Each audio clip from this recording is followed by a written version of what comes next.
CEAP, Centro Espírita Altivo Panfiro. Uma casa de amor. Boa noite aos nossos ouvintes. Que Jesus abençoe a nossa noite de estudos. Vamos ler o Evangelho, capítulo 19. A fé transporta montanhas. Item 12. A fé é um sentimento inato no homem dos seus destinos futuros. É a consciência que ele tem das faculdades imensas, cujo germe foi depositado em si, a princípio em estado latente, e que ele deve fazer desabrochar e crescer pela sua vontade atuante. Até o momento, a fé só foi compreendida pelo seu lado religioso, porque Cristo a preconizou como uma alavanca possante e porque só se viu nele o chefe de uma religião. Mas o Cristo que realizou milagres materiais mostrou por esses mesmos milagres o que o homem pode quando tem fé, isto é, a vontade de querer e a certeza de que essa vontade pode se realizar. Os apóstolos, a exemplo de Jesus, também não fizeram milagres? Ora, o que eram esses milagres senão efeitos naturais, cuja causa era desconhecida aos homens de então, mas que se explica em grande parte atualmente e que se compreenderá completamente pelo estudo do espiritismo e do magnetismo. A fé é humana ou divina, conforme o homem aplica suas faculdades às necessidades terrestres ou às suas aspirações celestes e futuras. O homem de talento que persegue a realização de um grande empreendimento triunfa se tem fé, porque sente em si que pode e deve alcançar seu objetivo, e esta certeza lhe dá uma força imensa. O homem de bem, que crendo no seu futuro celeste, quer preencher sua vida com nobres e belas ações, retira da sua fé, da certeza da felicidade que o espera, a força necessária, e ainda aí se realizam os milagres de caridade, de devotamento e de abnegação. Enfim, com a fé não há mais tendências que não possam ser vencidas. O magnetismo é uma das maiores provas do poder da fé posta em ação. É pela fé que se cura e se produzem esses fenômenos estranhos, outrora qualificados de milagres. Eu vos repito, a fé é humana e divina. Se todos os encarnados tivessem bem convencidos da força que tem em si, se quisessem colocar sua vontade a serviço dessa força, seriam capazes de realizar o que até o presente se chama de prodígios, mas que é simplesmente o desenvolvimento das faculdades humanas. Um espírito protetor. Paris, 1863. Aqui estamos, Jesus, reunidos em Teu nome, em nome de Deus, para mais uma noite de estudos doutrinários. Rogamos a Tua permissão para invocarmos em Teu nome a nossa irmã Ivone, responsável por esta obra, o Dr. Bezerra, que escreveu através da Dona Ivone, da sua mediunidade, bem como o Altivo, diretor da nossa Casa de Amor. Então, em nome do Altivo, em nome da coluna de espíritos que dirigem o nosso CEAP, desses amigos queridos que citamos, de Leon Denis, de Allan Kardec, é em nome do amor, do nosso amor, Lourdinha, do teu amor, Jesus, e do amor de Deus, nosso Pai, acima de tudo, é que damos por iniciados os estudos da noite de hoje. Que assim seja.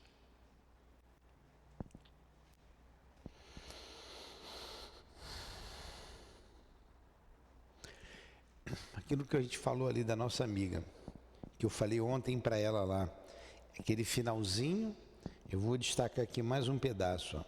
Mas o Cristo que realizou milagres materiais, mostrou por esses mesmos milagres o que o homem pode quando tem fé. Isto é, a vontade de querer e a certeza de que essa vontade pode se realizar. Tem uma coisa que se chama vontade, a mola mestra de todas as potencialidades da alma.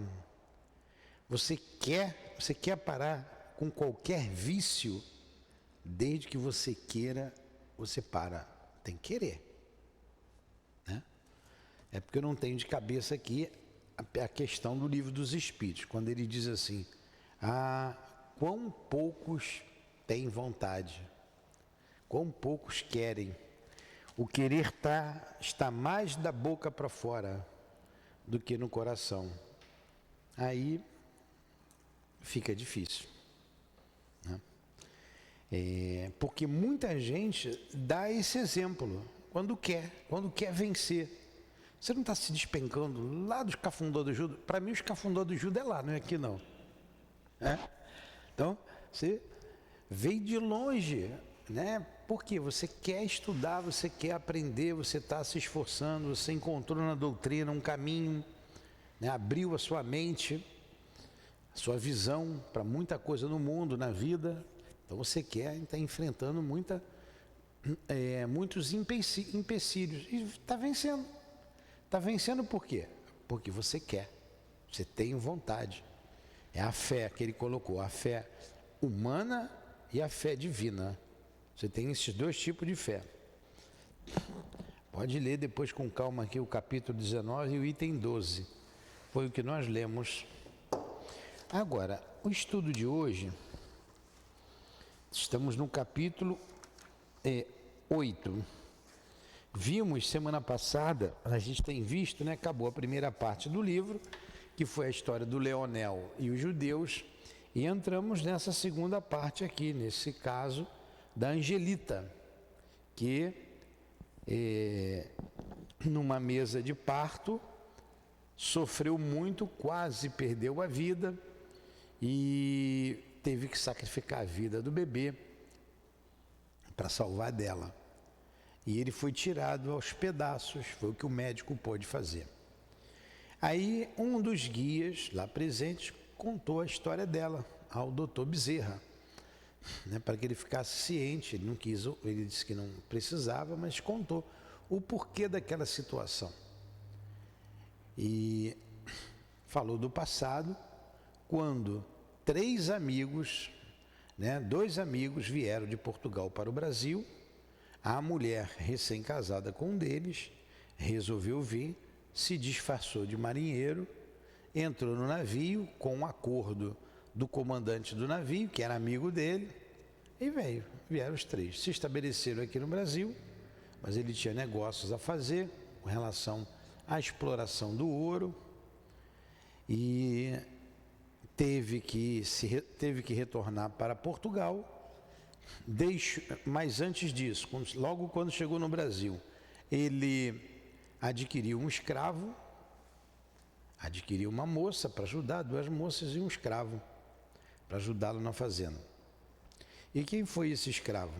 Esse escravo estava preso numa igreja, acusado de um crime. E ninguém queria o escravo, o preço estava baixo. A polícia, a justiça não quis condená-lo porque ele negou o crime, não tinha a prova e ele estava preso, estava amarrado. Então, esse rapaz compra o escravo e pede que o escravo conte para ele se ele tinha realmente praticado o crime. Ele disse que não, que foram 3 crimes. Ele disse: olha, eu matei um sim, mas os outros não fui eu. Botaram tudo na conta dele, né? Não fui eu. E ele contou lá o porquê, enfim. E os 2, ele agradeceu, porque o Senhor o libertou. O Senhor disse: olha, quando eu voltar para Portugal, você vai ter a sua liberdade. Daqui a uns 5 anos eu te dou a sua liberdade. E ele prometeu ser fiel, e com esse amigo aí, ele cometeu outros 2 crimes. E num determinado momento da vida, ele teve que retornar a Portugal, deixou a mulher, o amigo tomando conta e ele. A mulher engravida do amigo dele, tem o filho, dá à luz ao filho, ele estava prestes a retornar, aí eles, olha, chamam esse escravo, dá um jeito. E o escravo foi, então, cumpria tudo o que ele queria. Ele engravidou a mulher do amigo, o amigo que teve que voltar de Portugal, certo? Então o escravo vai, não vou botar na igreja, cidade é pequena, vai saber, vai chegar aqui. Levar para longe, para onde que a gente vai levar? Aí, enterra o garoto. Ele vai e corta a criança toda, com a faca amolada, corta e joga no rio para os peixes comerem. E a vida continuou. Depois, isso aí, lá, século 17, né? Foi 1600 e pouco. Pois aqui no Brasil, volta de novo o trio. A mulher, ela engravida de quem? Do escravo que fez aquilo. Quem é o pai da criança? O mesmo que a engravidou. Os 3 voltaram. E estão passando por essa dificuldade toda. Ela à beira da morte, no leito de morte. Assim que é retirado o feto, o doutor Bezerra vê um vulto escuro, pesado do lado. A mulher chorando, né? Aquele vulto ali, o marido chorando, muito preocupado, e a mulher adormecida porque foi sedada. Ela é levada para o plano espiritual para ser tratada lá e depois retornar ao corpo. Foi aí que a gente parou. Essa é a história. Você estudou semana passada? Uma partezinha. Então, basicamente foi isso que aconteceu. Isso aconteceu lá em Vila Rica. Deixa eu ver se tem a data de quando tudo isso aqui aconteceu. A nossa irmã... Hã?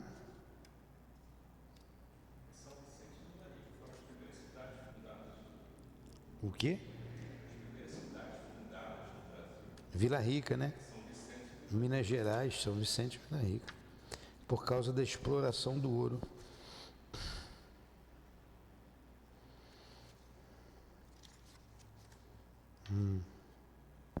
Ele não colocou aqui, se colocou, não me lembro. Então vamos lá. Angelita, convalescida, lenta, penosamente. Então, Angelita convalescia lenta e penosamente. Profundo desapontamento anuviava o coração do jovem casal. 1 mês após a operação, declarara o médico assistente, consternado, que a cliente se tornara inválida, não lhe sendo facultada a possibilidade nunca mais de se levantar do leito para caminhar ou sequer sentar-se. Caramba, hein? Certo acidente muito grave, ocorrido durante a incisão em chamar-se... Desculpem, eu estou ficando cegueta.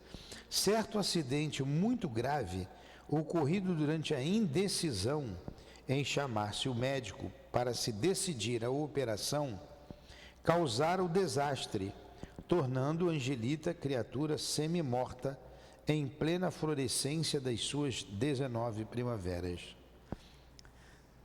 Desolado, Alípio, que é o marido dela, né, encobrira da esposa a consternadora verdade, alimentando piedosamente naquele coração amante e ainda repleto de doces ilusões, a fictícia esperança de um restabelecimento, no intuito de reanimá-lo, enquanto o seu próprio coração sangrava na desventura dos sonhos malogrados para uma feliz vida conjugal. Nos primeiros meses que se seguiram, cercou-se ele de todos os desvelos que um sentimento terno, acometido de compaixão, poderia inspirar, passando tardes inteiras à sua cabeceira e reservando-lhe os domingos inteiramente, numa assistência integral edificante. Pouco a pouco, porém, o irremediável estado de coisas impôs-se, cansando o ardoroso Alípio.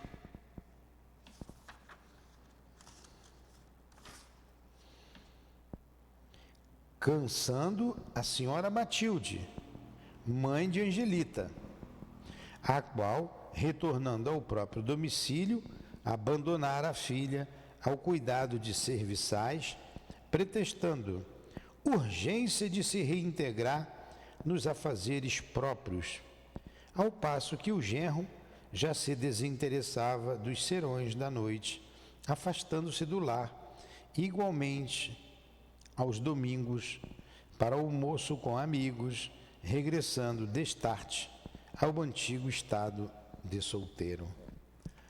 Olha as consequências de um aborto. Agora você vai contar essa história para as autoridades do nosso país ou do país que aprova o aborto, ou para uma feminista dessa, eles vão rir da sua cara. Ou vão dizer que nós somos loucos. Como acreditar numa história dessa? O quê? Espírito? Está aqui. E a lei de retorno não vem imediatamente, vem depois, pode passar algum tempo, anos, até séculos, mas vem. Lá em Vila Rica, ninguém soube do crime, mas a consciência estava ali acusando, a lei estava ali. Quanta dor! Por isso o doutor Bezerra começa a escrever sobre o papel da mulher. Lembra? Lá no início? No primeiro capítulo, lembra? Ele falando da importância da mulher que deve ser educada. Hoje nós vemos aí coisas absurdas acontecendo. Aqui na nossa obra social, eu falei, vou repetir, a menina, eu fiz o aborto, abortei, mas engravidei de novo e o miserável voltou. Palavras dela, tá? Estou abrindo aspas. O miserável voltou. Tomei o remédio para abortar, não consegui. Com um remédio só a gente conseguia, não sei que remédio é, não sei o que é, não entendo nada disso. Ela falou, tomei 5 doses do remédio, uma é mais do que o suficiente. E o desgraçado não saiu da minha barriga, hoje está aí me perturbando. E ela detesta o filho. E o pai que engravidou, né, sumiu, largou ela com o garoto. Que relação é essa? Que crime é esse? É comum o aborto nessas mães aí? É comum. Eu escuto toda hora. É difícil saber quem não fez. Pois é. É comum.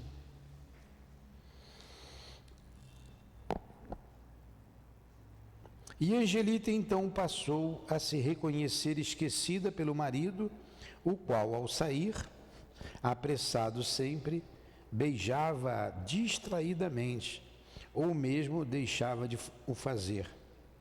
Reconheceu-se esquecida pela mãe, que, irritada ao visitá-la, de quando em vez blasfemava em sua presença, sugerindo que o Criador teria agido melhor, levando-a por ocasião do parto.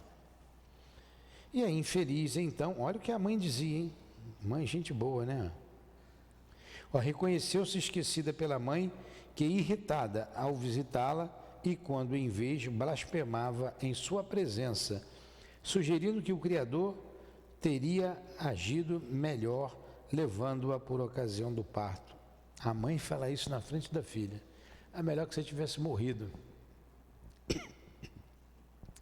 E a infeliz, então, tudo observando sob o cáustico de um lento e silencioso martírio, inteirou-se finalmente da verdadeira situação a que ficara reduzida.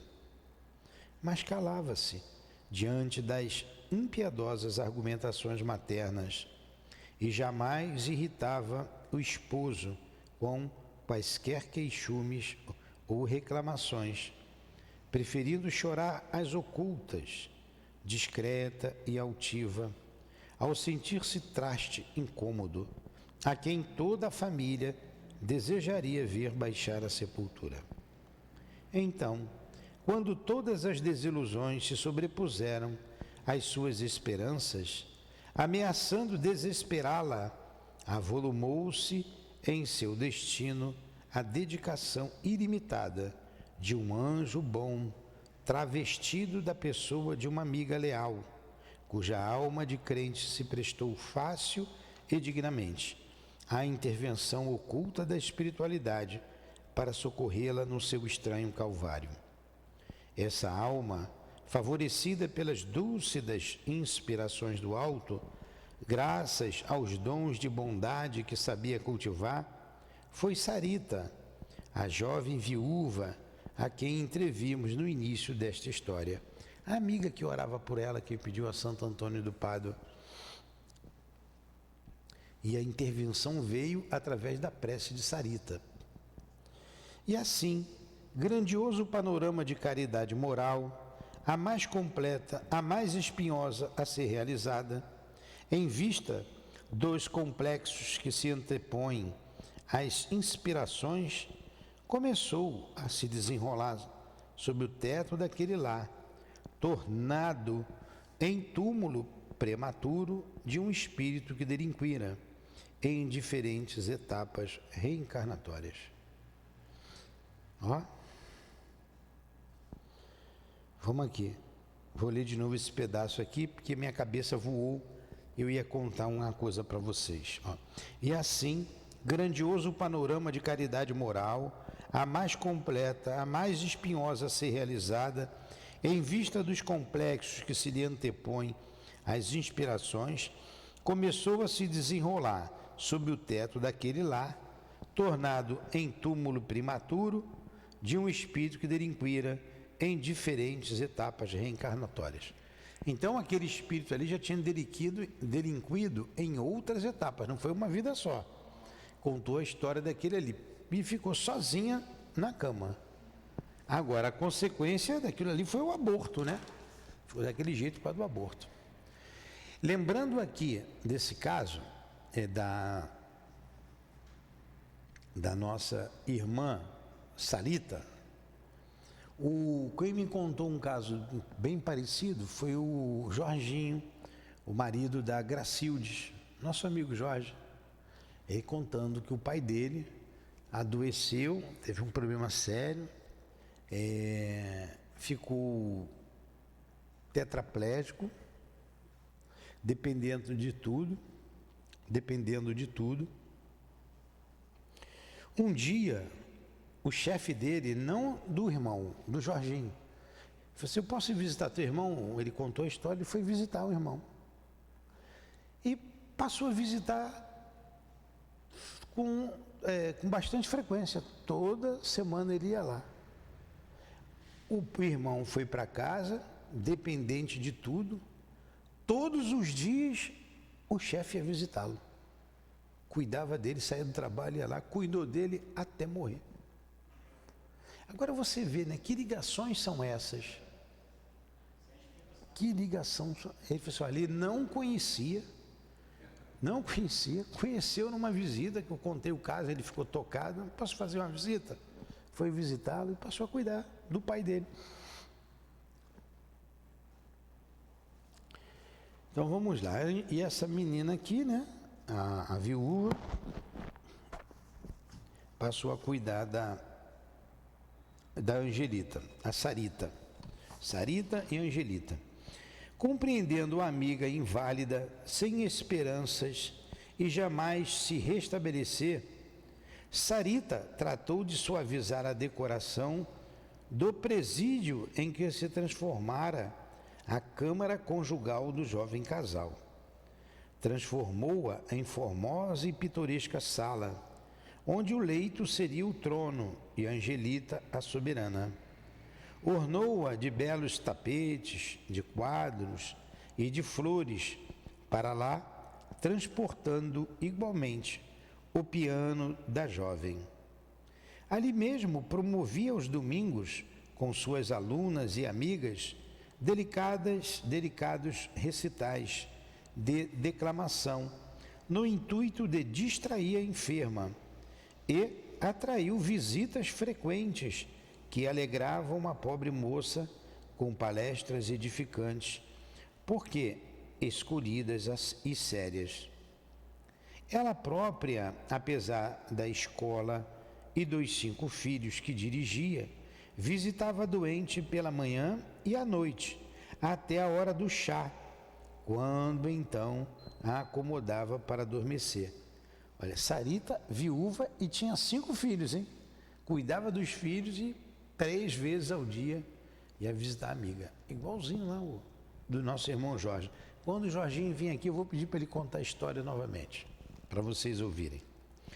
E tais visitas, cuja dedicação repercutiu em além-túmulo com as maviosas ressonâncias da sublimação do amor fraterno, retratando a beneficência num dos seus matizes mais brilhantes, tiveram um curso regular, diário, ininterrupto, de 11 longos anos, período em que se manteve a enferma no leito, sem que jamais Sarita negligenciasse nas suas atenções à amiga. Felizmente para ambas, a bondosa viúva, portadora de excelente saúde, jamais adoecia seriamente. Os pequenos resfriados e indisposições que porventura a assaltassem ocasionalmente, nunca foram pretextos para que deixasse de cumprir o seu devotamento junto da inválida, cuja residência, por felicidade, distava poucos passos da sua. Então, abandonada pelo marido, pela própria mãe, inválida, encontrou o concurso de uma vizinha. Fez mais a amável criatura, colocou nas mãos da enferma, que apenas se poderia recostar entre almofadas, a confecção de bordados e crochês, de renda e flores, e pequenas costuras. Animou-a a ensinar as primeiras lições do silabário e os primeiros trabalhos manuais a pobres crianças que não teriam ensejo de algo aprender, se não for a boa vontade dos corações bem formados. E a câmara assim sendo, foi transformada em escola, fato que constituiu sublime encantamento para Angelita, que admirava as crianças. Fala em escola, hoje aqui eu vi uma coisa muito grave que a gente tem que imediatamente corrigir ou ajudar. Eu com esse negócio de obra eu já sabia, mas hoje me deu muita tristeza. Várias mães aqui analfabetas. Eu pedi uma que eu gosto muito, até bonita ela, uma senhora. Escreve aqui o nome do seu filho, está até aqui, ó. Ela eu não sei escrever, seu Newton. Aí me doeu. Aí a outra também não sabia.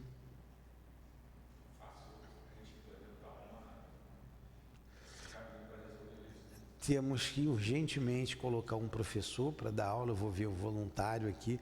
Eu já uma sala para eles. Já dá para a gente fazer isso aqui. A dona Maria estava aqui, saiu, também não sabia ler nem escrever. Pode ser que ela volte por isso. Enfim, a gente tem que ensinar essas mães.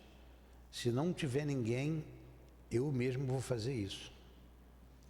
Eu vou ver se essa semana que entra, eu tiro uma hora da semana para fazer isso. Eu vou fazer o que eu me lembro. Minha professora me ensinou, uma bolinha com rabinho. Eu sei que tem técnica, né? Tem técnica.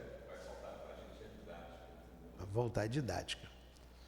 Eu lá no meu trabalho, que eu não vou dizer qual era o meu trabalho, o aluno aprendia rapidinho, né? Mas eu não vou dizer a técnica qual era, não, né? Usava uma técnica que tinha jeito.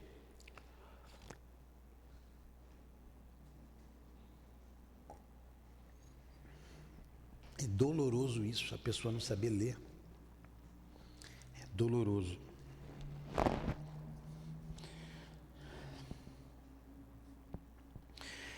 E coroando todo esse programa de beneficência, ela própria, Sarita, lecionava à amiga ideia de Deus, a existência e a imortalidade da alma humana, a consoladora esperança de uma vida após a morte, plena de justiça e recompensas, para aquele que, à frente de irremediáveis dilacerações morais durante a vida odierna, a elas souber resignar-se, ao mesmo tempo que delas faça a escalada evolutiva para Deus. Ensinou-a a orar, orando ela mesma diariamente em sua companhia, e atraindo para o recinto como de justiça, com tais atitudes, os adamantinos eflúvios da espiritualidade.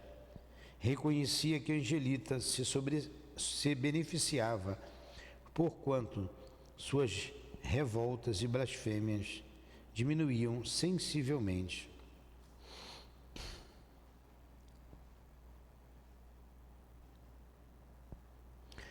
Ensinou Angelita a orar. Olha, quanta coisa, né? Montou uma escola para ela dar aula, ensinou a orar, ensinou ela a fazer bordado, crochê para ajudar as crianças. E eu já sei quando que a gente vai fazer esse estudo aqui, o Tiago, dessas mães. Na própria quinta-feira que elas vêm umas 60 mães, tem pelo menos umas 10 ali. Então, no intervalo da aula para o almoço, 1 hora de intervalo, que o almoço chega aí 11h30, meio-dia, a gente termina a aula 10 horas, 10h15, dá para ensinar entre 10 e 11 horas.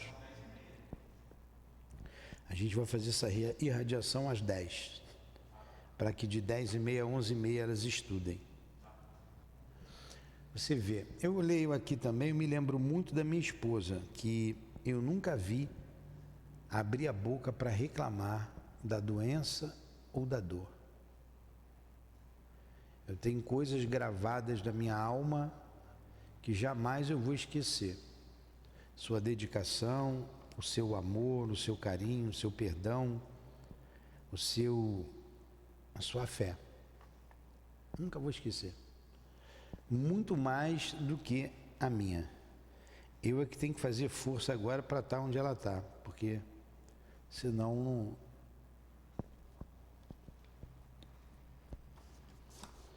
Tem que esperar mais um pouco. Vamos lá. Ao demais, Sarita promovia chás e convidava amigas, reservando-se ainda para acompanhá-la ao almoço dos domingos. Por aí? E coroando todo esse programa de beneficência, ela própria, Sarita, lecionava à amiga a ideia de Deus, a existência e a imortalidade da alma humana e consoladora esperança de uma vida após a morte, plena de justiça e recompensas para aquele que, à frente de irremediáveis dilacerações morais durante a vida odierna, a elas souber resignar-se e ao mesmo tempo que delas faça a escalada evolutiva para Deus. A Sarita era espírita, né? Ensinou-a a orar, orando ela mesma diariamente em sua companhia e atraindo para o recinto, como de justiça, com tais atitudes, os adamantinos eflúvios da espiritualidade, reconhecia que Angelita se beneficiava, porquanto suas revoltas e blasfêmias diminuíam sensivelmente. O trabalho bendito elemento de redenção, desenvolvido tão singela quanto eficientemente em torno de crianças de condições humildes, despertou na doente o sentimento de fraterno interesse pelos semelhantes. A meditação em torno da alma humana levou-a a identificar-se com os ideais religiosos. E a resignação, sublime amparo do desgraçado, envolveu sua personalidade, encorajando-a e dignificando-a em pleno testemunho de dores acerbas. Ao demais, Sarita promovia chás e convidava amigas, reservando-se ainda para acompanhá-la ao almoço dos domingos, na ausência de Alípio, que se desinteressara completamente do lar. Confeccionava-lhe caprichosos vestidos e blusas modernas, adornando-a e perfumando-a, sempre com súbito carinho. Lia-lhe interessantes romances e contos atraentes, os quais eram motivos de agradáveis debates entre ambas. Deu-lhe a conhecer sutilmente a literatura evangélica e um curso de cristianização seguiu-se na doçura daquela câmara para onde se dirigiam as visitas misericordiosas do céu. Ela não era espírita, ela era católica, lembra? Ela era católica. Lia para a amiga as mais belas e comoventes passagens do Novo Testamento, como a vida dos primeiros cristãos. Comentava parábolas, curas feitos, conversões, ensinamentos de Jesus ao povo, analisando as consequências sociais daí derivadas, apresentando-lhe Jesus tal como realmente o vemos apresentado nos evangelhos. Ativo, sociável, prático, amigo do povo sofredor, pronto sempre a remover dificuldades, a aliviar sofrimentos alheios, a ensinar e esclarecer, construindo no coração humano a moral imarcessível de que resultará a própria evolução social do planeta. Livros educativos, então muito em uso à cabeceira dos pensadores e estudiosos inclinados ao ideal da perfeição humana, como o eram os de Samuel Similes, de José Engenheiros. A imitação de Cristo, que outrora tantas lágrimas enxugou nos corações oprimidos, na solidão de câmaras tristes, eram apresentados à inválida pela capacidade moral de Sarita. E era belo, então, vê-las entretendo-se em análises e debates em torno de tão nobres assuntos, meditando sobre os formosos conceitos e as exposições edificantes encontradas em suas páginas. E porque fosse Sarita, alma cândida, revestida de boa vontade, um médium de intuições, embora o ignorasse, os instrutores espirituais acorriam coadjuvando-lhe os esforços a favor da ovelha necessitada de socorro.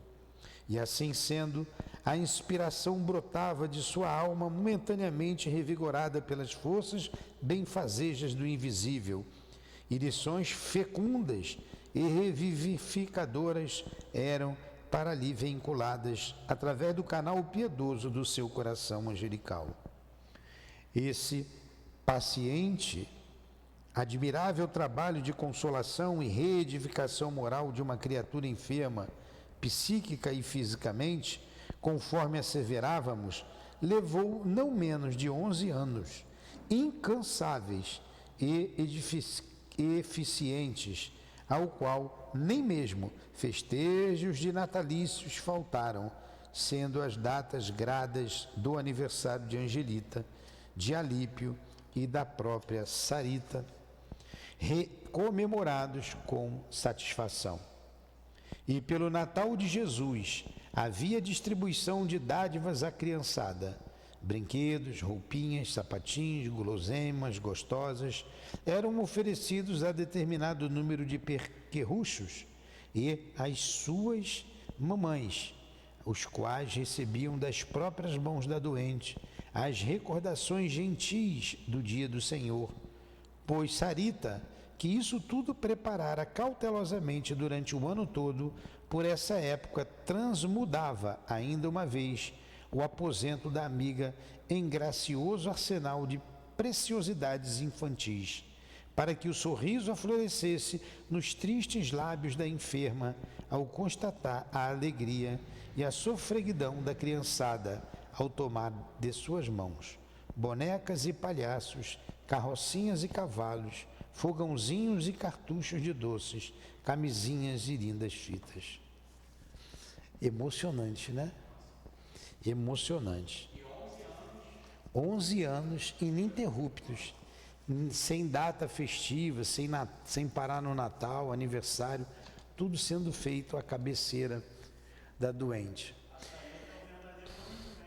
É, um verdadeiro homem de bem. A Sarita é um verdadeiro homem de bem. Era espírita ela? Que importa? Não. Médium, intuitivo, recebia as inspirações do mais alto, estava ali ajudando uma amiga, salvou uma alma. Salvou uma alma. Isso significa religiosidade. A religião é uma coisa, a religiosidade é outra. A religiosidade é a prática daquilo que você professa. Tem muitos religiosos sem ter religiosidade, né? Tá aí a nossa história. Semana que vem a gente continua outro capítulo. Está acabando o livro. Aí quando terminar o livro, hoje eu falei ali, pergunta a Dona Ivone, que livro que a gente vai continuar. Na minha cabeça já estava, eu fazia aquela tríade eu não sei, tem que ver a sequência. O Drama da Bretanha, o Cavaleiro de Noé e... Drama da Bretanha, Cavaleiro de Noé, qual é o outro? São 3 livros, vem contando a história dela. A gente vai estudar aqui, vou ter que ler, né? Mais uma leitura aqui, como estamos fazendo aqui. E Voragens do Pecado. Eu não sei a sequência, creio que a sequência seja essa. Drama da Bretanha, o Cavaleiro de Noé e Voragens do Pecado. Tem uma sequência. Vê se tem aí a sequência aí no computador. Interessante, quer perguntar alguma coisa? O que faz a fé, né, em nós. Agora vocês vejam, nós estamos aqui com tudo, com estudo, com trabalho, com tudo. Só está você aí de encarnado. Alguns devem estar ouvindo, alguns poucos, depois mais gente escuta. Então vamos agradecer, queremos, se alguém que está nos escutando quiser ser voluntário, na quinta-feira é um bom dia pela manhã, às 10 horas da manhã, elas ficam livres até o meio-dia ali, à toa. Hoje elas estudaram com a gente aqui de 8 às 9, 10 para as 9 eu parei, depois estudamos de 9 às 10, eu fui até 10 e 10, aí nós fomos ali para o nosso trabalho, E de 10 ao meio-dia, o almoço atrasou um pouquinho, elas ficaram ali fora. Isso acontece toda semana, né?